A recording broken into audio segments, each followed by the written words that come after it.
If there are 13 individuals, 13 Russians indicted and several agencies, what's the next step in the bigger, broader investigation? You know, that's actually, I think, the beauty part of Bob Mueller and his team. He is doing things behind closed doors very discreetly, and we are only finding out about it after the fact or much after the fact. Frankly, I think it's how the sensitive investigations ought to be run. Mueller's clearly given word to his team, probably had them all sign non-disclosures, that silence is going to be golden. And if you leak anything to anyone, you're going to be out of this team. So that's the hard part here. And he has, Bob Mueller is certainly aware of what's going on. But I will say, I've said to others, Mueller has thick windows.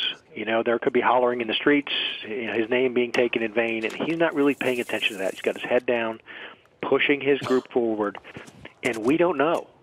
We don't know what Mike Flynn might be proffering after a guilty plea. We don't know what is going on over there, only in bits and pieces after the fact. And I think what we're hearing is apart from what's made public, is coming out not from Mueller's team, but probably from defense counsel, from somebody who's been in touch with them. We watched the markets moving with this news, pulling back somewhat when the indictment was first announced, and then regaining some footing when Rosenstein said that, no, there were not going to be Americans in this indictment because there was no indication that they knew they were dealing with Russians. They had all been impersonating Americans, and that, no, there was no indication here that this changed the outcome of the election.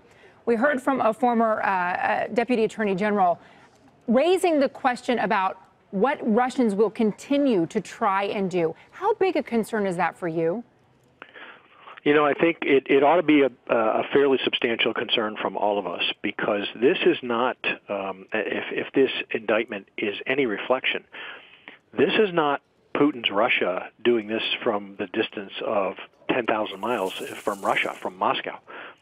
These folks came here. A group of these folks came here. They're hiring other trolls to maybe unwitting, to do some of their bidding. And they're doing it in a pretty smart way. Not so smart that parts of it can't be uncovered, because here we have a part that's been uncovered.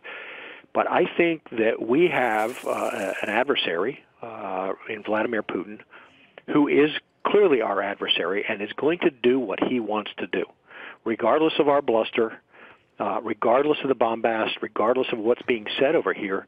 Putin's doing what Putin wants to do. And he will just deny that he had any role in it. He's done that around the globe. So I think there's a real concern here. Where do we go from here? Where do we go downrange? Do we think this is going to stop him? These folks are all, I'm sure, very comfortable back in Russia. He is certainly not going to extradite them to us. And this is a name and shame piece of the Mueller work. Hey there, thanks for checking out CNBC on YouTube. Be sure to subscribe to stay up to date on all of the day's biggest stories. You can also click on any of the videos around me to watch the latest from CNBC. Thanks for watching.